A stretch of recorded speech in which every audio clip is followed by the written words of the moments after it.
Assalamualaikum dan salam sejahtera kepada semua penonton AJ Melayu.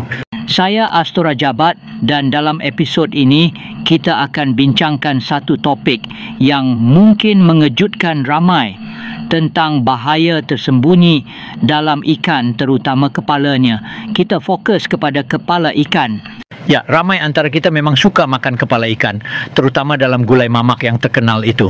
Tapi tahukah anda bahawa ada dalam bahagian tertentu pada ikan, terutama kepalanya, tidak boleh dimakan secara berlebihan? Ulama fiqah zaman dulu pun pernah bercakap tentang perkara ini. Bagaimanapun, ini bukan sekadar pantang larang ulama fiqah, tetapi ada sebab saintifik di sebaliknya.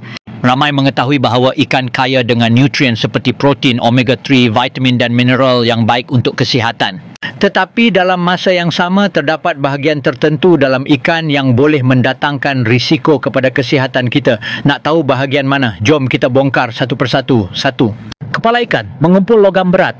Makan kepala ikan dalam keadaan normal mungkin selamat, tetapi dengan pencemaran alam sekitar yang semakin menjadi-jadi, situasinya berubah.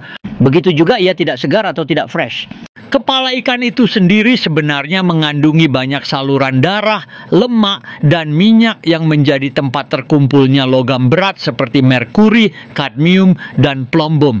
Dengan itu, jika kita makan secara berlebihan, toksin ini boleh terkumpul dalam badan dan akhirnya merosakkan hati serta organ dalaman kita. Logam berat ini datang daripada pencemaran air yang kini melibatkan laut dan lautan juga. Ikan yang hidup dalam air yang tercemar akan menyerap bahan-bahan ini, dan apabila kita makan kepalanya, kita pun menyerap toksin juga.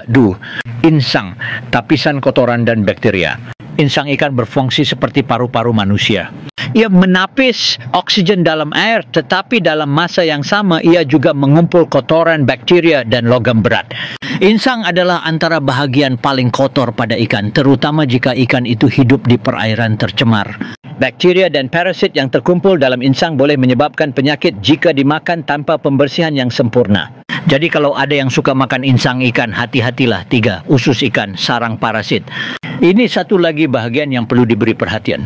Usus ikan adalah tempat makanan diproses dan dicerna. Jadi tidak hairanlah ia mengandungi pelbagai mikroorganisma dan sisa makanan. Jika tidak dibersihkan dengan betul, kita mungkin menelan telur cacing atau parasit berbahaya. Bagi mereka yang suka makan usus ikan, pastikan ia dicuci bersih dan dimasak sempurna. Jangan ambil risiko makan usus ikan mentah atau separuh masak.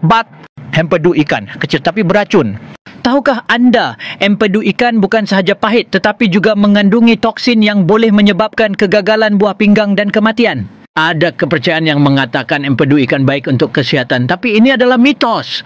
Empedu ikan mengandungi mifeaciprinol, sejenis bahan beracun yang boleh merosakkan buah pinggang.